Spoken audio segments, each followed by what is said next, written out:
An absolutely cracking fight between Conor Benn and Samuel Vargas that was just actually complaining about the mural of himself over there that apparently doesn't really look like him. I'm sorry about that. I'll speak to the artist later and reprimand him, okay? This is such a fantastic fight, a huge step up for Conor Benn. When you look at the resume of Samuel Vargas and the level of opposition he's been in with. Conor, I just said to you there off microphone, you look fantastic. You look bang on the weight, ready to go. This is a fight to be really excited about. Oh, I mean, definitely. This is definitely one for the fans. I mean, I'm chomping at the bit. Do you know what I mean? It's a fight I've been calling for a long time now. And this is another fight where I get to show my levels, my experience. I mean, you can judge me on my last performance, the performance before that, but I'm always improving. I'm always evolving, learning from previous fights. Mistakes that I've made, I'm always growing, working hard. And this is the sort of fight where, I really do show my levels and show what I'm capable of. Again, we don't know the ceiling to my career. We don't know, where the limit is because I come into this game raw. I come into this game naive. And, there was so much to learn, but I'm learning. And, I plan on displaying all of that come Saturday night. We know it's never friendly for you, and although there's no animosity with Samuel Vargas, I quite get the feeling that, you may not want to say it now, but you like the way this guy fights. And that's one of the reasons. You've been asking me for this fight for about a year now. You felt that this fight would gel into a fantastic fight. And let's be honest, you're both going to get stuck in on Saturday night. This is going to be non-stop action from the first round. Yeah, that's without question, mate. I mean, if you watch Vargas fights, I mean, he comes and he brings it. And, so do I. And that's what I love about a fight. Of course, he's tested at a higher level. And, of course, he's got experience on me. But everyone I fight moving forward is going to have experience on me. I'll always go into the fight the less experienced fighter because of my lack of amateur background, because I'm only 24. And people will question that, and it's my job to prove them wrong. And it's my job to get in there and do a number on him Saturday night. But, it's going to be my hardest night's work. Of course it is. I know what he brings. He's a tough South American who loves to fight, fights with his heart on his sleeve. You've got to give him credit where it's deserved. And, credit where it's due, and I do. We know that you've always done big numbers, whether it's the viewing figures, whether it's across social media. But do you feel now as well, you're emerging now, we talk about future stars of British sport, not just the fact that you're a name because of who your old man was, but as a fighter, you are really at the top of that new crop coming through. This fight can take you to even a whole nother level. We know there's still a long journey to go as well, but when you talk about big standout British boxing stars, you are right at the top of the tree, and a good performance on Saturday can really cement that position. Yeah, I mean, I keep getting asked now about, other fights. Oh, what about X, Y, Z when you get through? But listen, I've made the mistake once in my career of, looking past opponents. And you know what happened? I hit the deck twice, and it turned out my hardest night's work in my career. So, don't get me wrong. I'm fully focused on Vargas. Fully focused on Vargas. I know what he brings. I know what he presents, and I know he's in there to win, and he's in there to show me how it's done. But I've been training hard for this fight. I've been working hard. I've been visualising this fight, and I'm ready to go, man. Whatever he brings, I'll match it. And it's going to be at some stage of the fight a nice shoot at. Sam, welcome back, mate, and Lee Baxter and your team as well. Pleasure to have you here.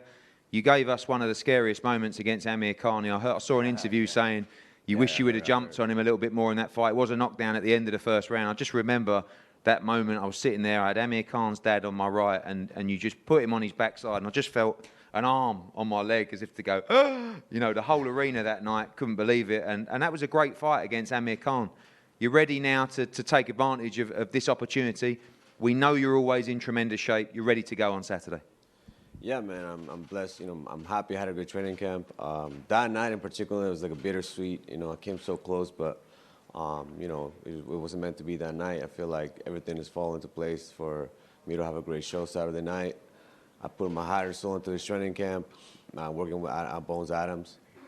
Had lots of rounds of experience, lots of rounds in the gym, and I'm really excited to get here. First time I meet Conor, I see him in person. And, the moment is here, and it's time. I know you and Bones will study Conor Benn. I guess the big, defining factor here for you, in your opinion, from your team, could be the level of experience in this fight. Of course, your losses have come right at the elite level. Errol Spence, Danny Garcia, Collazo, Amir Khan. This is a young man that may have the ability to get to those kind of levels. But when you think about, and even last time out, against Virgil Ortiz, another guy that's ready to fight for world titles. Do you look at Conor Benn and think this might be a little bit too early, this kind of level for him?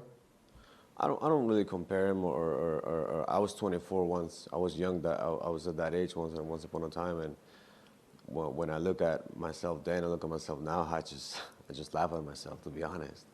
But you'll see that for yourself. I mean, I just think I bring too much. I'm gonna bring too much in the ring for him. Yeah, I do. And he is very exciting to watch in a fight. He loves to stand and trade. He loves to get involved, never in a dull fight. Very similar to yourself as well. Is that what the fans should expect on Saturday night? Yeah, I mean, I know you'll have a game plan, but ultimately, you know, we expect fireworks on Saturday. It's kind of sad we didn't have fans in the venue. I was actually looking forward to having a lot of fans. I think I messaged you actually, because it would have been, even though a lot of them have been booing for me, it would have been a great energy, because you need that energy. And the fans here in London, I have a lot of love and support, so which I'm thankful for. And yeah, this is a fan-friendly fight. You know, he fights, I fight my ass off. I fight for my family, for everything I have, for desire to win and desire to become better and be better at life and boxing. And so there's so many motives I have to fight for. Just finally as well, important in this fight, we know that you're a guy that's sometimes taking opportunity at late notice as well. Great camp for this fight. Plenty of notice for you and your team. You know, it's a fight that we've talked about probably for the last year, but obviously with COVID restrictions, so you're in top shape. No excuses going into this fight. Absolutely no. I never make no excuses. Even in my loss, I never make no excuses. It's just I always work my ass off in every training camp. Take it. This one in particular, even I haven't seen my family or Lee or anybody in like 2 months.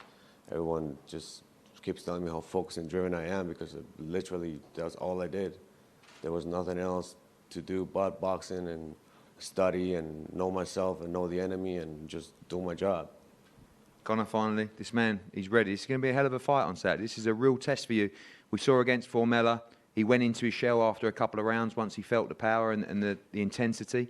This guy won't go into the shell. He'll be there as long as he's on his feet or before he gets taken out of this fight. This is going to be a real war for you and a massive test in your career. Well, that's fine, but every time we've said it's a test, you know, I've passed with flying colours. You know, with Koivula, people were writing me off again. Oh, he's too experienced. Oh, he's this, he's that. And then what happened? And then Sebastian Formella step up again. Oh, you know, what happened? Do you know what I mean? I rise to the occasion, and I will rise to the occasion. I will make sure I match it. You know, Tone's trained me harder than ever before this camp. Ever. I mean, he's really pushed me, and I don't often go, I need a break. I've needed a few this camp. Do you know what I mean? And when you're talking about sacrifices, try 4 years. Do you know what I mean? And not being with your family. Try 5 years. You know, that's hard, mate. You know, that's really hard. And, you know, that's the only sacrifice I could, mate. Even me not being with my son now, I'm thinking, how much have I got to flipping sacrifice? You know, family. Why has it always got to be family? Why could it not be something? It's not my fault, mate. No. I'm looking at you like. No, it's false. No, I'm not looking at you chose to do it. No, you're right. Listen, I ain't sticking out in your head. It's like when you spin the chair and start doing that. It's like I'm looking at this geezer over here going, mate, hurry up over it. No, but it's hard though, you know. Even my little son now, baby Eli, we only had a few days off when he was born to just actually spend time with him. But obviously your mind's and emotions still on the fight. I was still really focused on the fight. Even when I'm holding him, I'm thinking about the fight. I'm twitching in my sleep about the fight.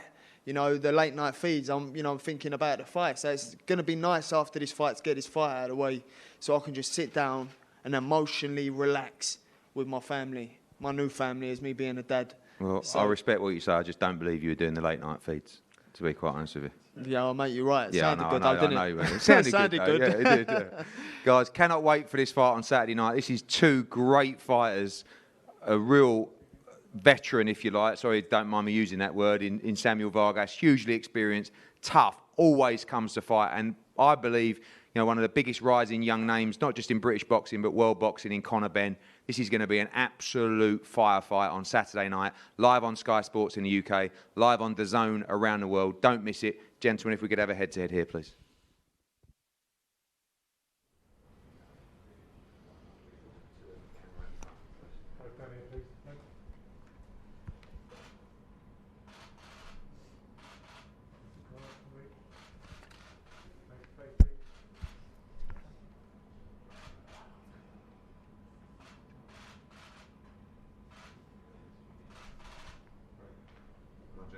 Good stuff.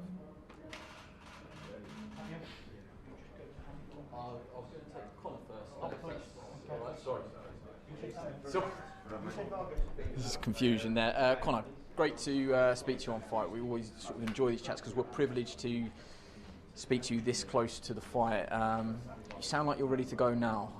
Sound like you're in a very good mind space, particularly this close to the fight. Yeah, definitely. I mean, I'm chopping at the bite. You know what I mean? I'm ready to go now, and I've been ready to go for a long time. You know, these are fights I thrive off. This is a risk. This is a challenge, and I thrive off a challenge. Anything that presents itself. You know, this is a big test for me, a big step up. When you're looking at records and who he's been in with, can I do a better job? You know, of course it's about getting the win, but can I do a better job than Amir Khan? You know, Virgil Ortiz, Danny Garcia, Errol Spence, Luis Collazo. You've got all these fighters he's mixed it with. And as I said, when you beat a fighter, you not only just beat a fight, you gain their experience. And this is a massive stepping stone in my career. I hope you don't mind. I don't want to sort of get into he said this, he said that. One of the things that Samuel said to us yesterday in the interview was that he sees doubt in your eyes. That one of the things that he picked up on is that you say these things to try and reinforce your own belief that you may have doubts, that you may have a lack of confidence. What do you respond to that? Nah, of course not. I mean, I work too hard to not be confident. Do you know what I mean? You have doubt. As your career, you progress, you make mistakes. The Payne-Hard fight, of course I had doubt after that fight. You're bound to have doubt after fights like that. When you've had bad nights in the office, you think, Cora, am I ready? Am I ready? I'm a different man now.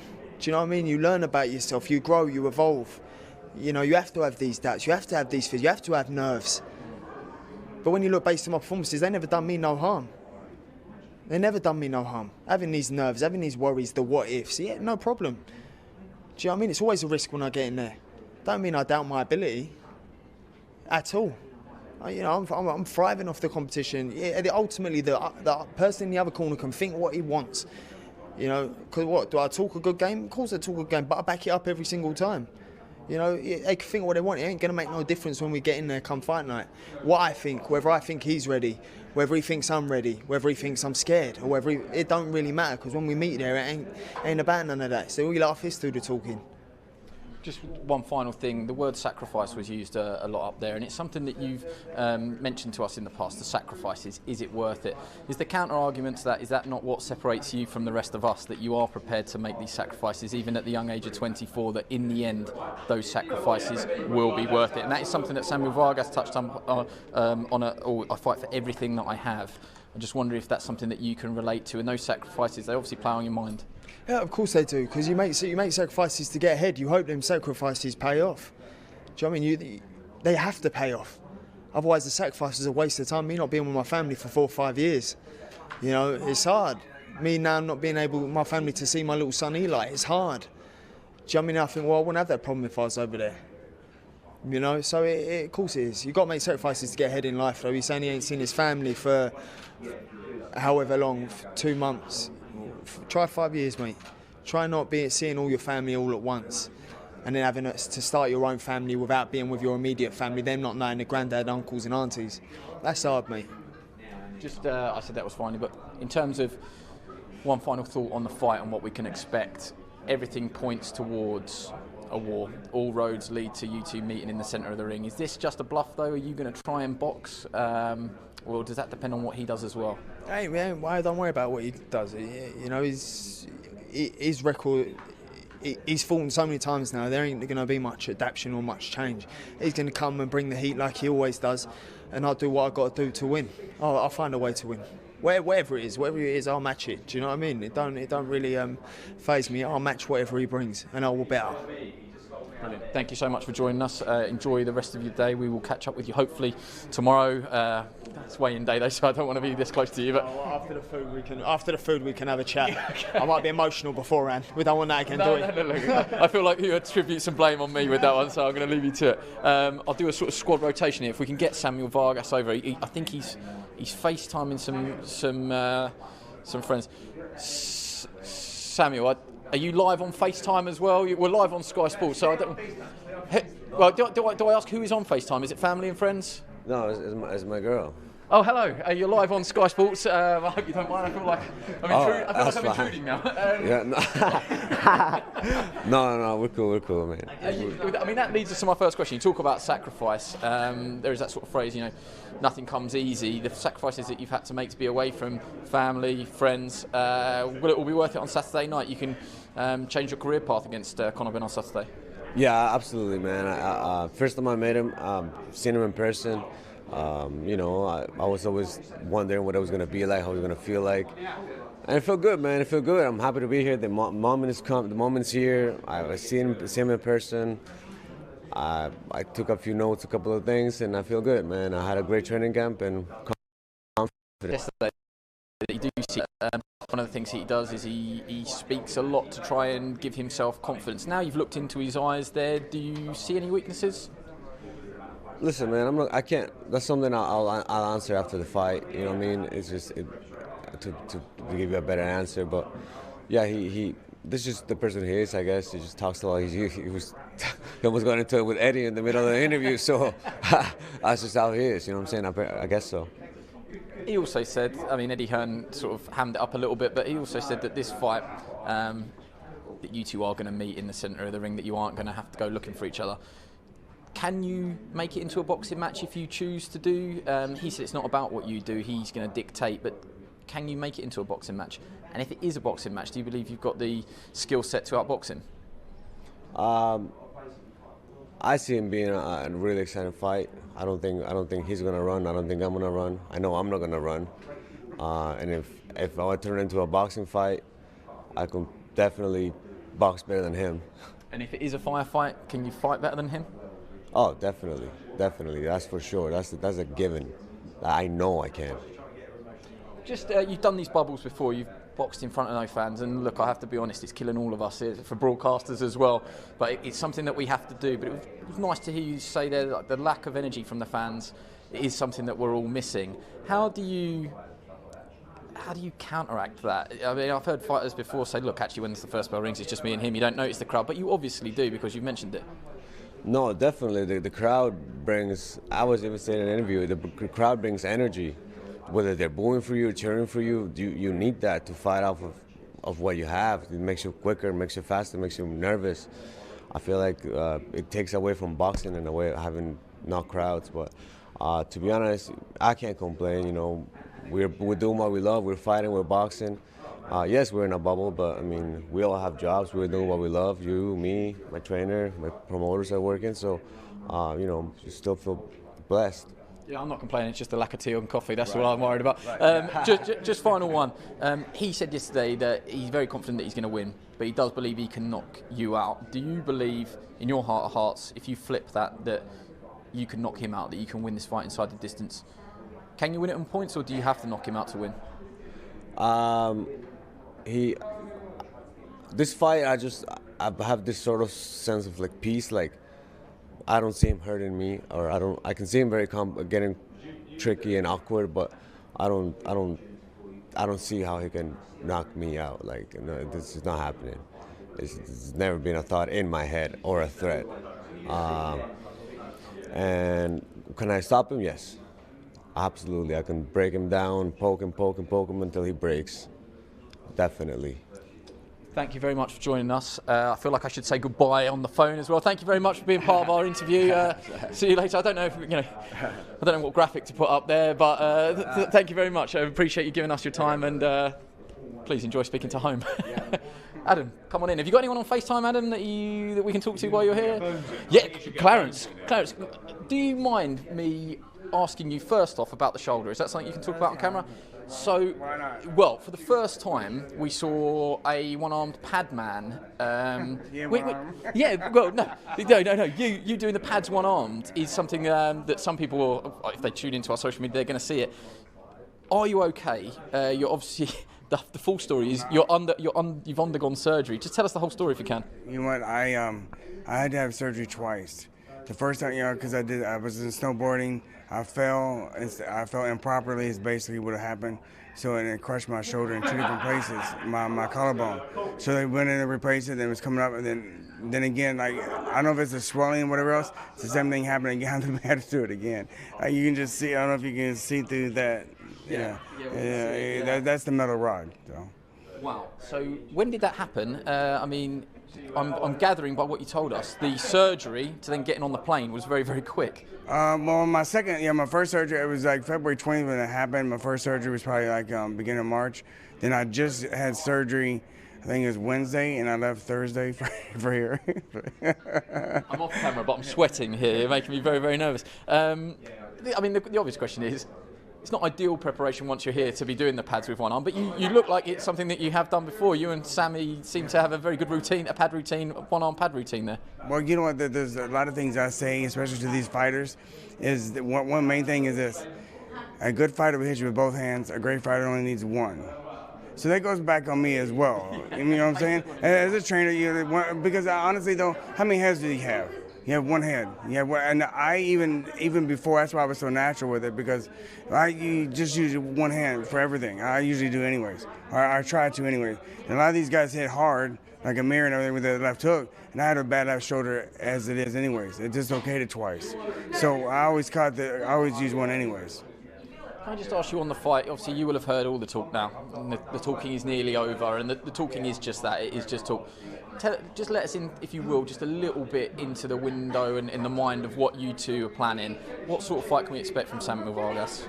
Well, my whole deal with Samuel, I wish I had him years ago, because, man, he's tough as hell. I mean, I can't see Conor knocking him out. I don't see it. He got injured the last fight with Ortiz. That's the only reason it stopped us. And it was our first time to been together. Now we've grown together, we've been together. He's doing a lot of things differently that he didn't do, and that's just going to make the big difference in the fight. And I think it's going to be toe-to-toe. What do you make of Conor Benn's progress so far? Have you seen areas of his game that you feel that you two can exploit? You know what? Yes, that fight, that grit a bit, like just like he's ready to fight. That's what we're going to explore. Because that's what he's weak in. He's weak there. He just has too much pride, too much heart. Brilliant. Well, you two have all set it up perfectly. Thank you very much for joining us. Please take it easy with the shoulder. Please. Adam Smith, come and finish this off for us. What a stream this has been. I don't quite know where we're going next.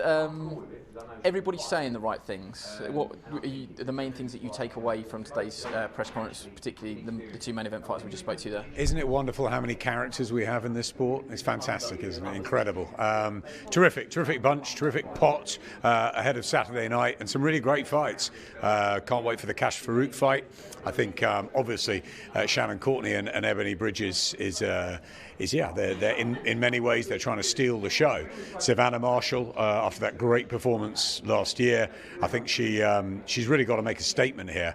Clarissa Shields will be watching from afar, and of course the main event. It's a great fight. They both love that. They both love the heart-to-heart, sort of toe-to-toe trench warfare. They both can get sucked in. Vargas loves it. Conor Benn loves it. We've seen that, but we've also seen an intelligence in Conor Benn's development, a maturity, which sort of goes side by side with becoming a dad, with settling down a bit, with getting used to the fact that most of his family are out in Australia. And I just think that if he uses his head in this, if he uses his smarts, his intelligence, listens to Tony, then he can eke out what will be a career best win. He never lost the big fights, but he'll be a threat for every second he's in there. But I think Conor Benn knows that, and I think Conor Benn will try and control things more sensibly behind his jab. The question is whether Vargas can spark a fire in him and Benn goes in with him, and then who knows what happens. Just finally, one name we haven't mentioned all week is Tony Sims. His stable is thriving at the moment, and success breeds success. Obviously, he's coming off that great trip to Gibraltar with Ted Cheeseman, one of the fights of the year, if not the fight of the year so far. We spoke about the natural partnership of Savannah Marshall and Peter Fury. Don't often talk about the natural partnership of Tony Sims and Conor Benn. They just seem to go together. Tony Sims even sparred Conor Benn's dad, Nigel. Boxing is just one full circle always, but those two together, we keep saying how much Conor has progressed. but a lot of that is down to Tony Sims as well. They're a great partnership. I can just hear Ebony Bridges in the background. She's still talking. It's great. You know, if she fights like she talks, then Shannon Courtney's in for a hell of a night on Saturday. It's a good fight. Back to Tony Sims. I think Tony Sims is one of the most underrated. He's so unassuming. You know, when you spend time with him, he is absolutely knowledgeable. He's got so much experience in this sport. He's got a fantastic stable now. He cares about his fighters. He's a brilliant tutor, mentally, physically. Look what Ted Cheeseman's been through in and out of the ring. And look at that performance the other night in what I think was the best fight of the year so far. Fantastic. Great win for Ted Cheeseman. That will just have given him and all the camp, Martin J. Warder, Ricky Burns and all the team, all the stable, some real belief ahead of this. And Conor and Tony have a special relationship, forged, of course, by Nigel before. But it's Tony that's guiding Conor. Nigel from afar, he'll be the one shouting and screaming, get emotional, but it's Tony that he'll listen to. I think it's a terrific partnership, and I think it could become a very important one as he moves on towards, you know, the real world scene. Let's see how they gel on Saturday night, because I think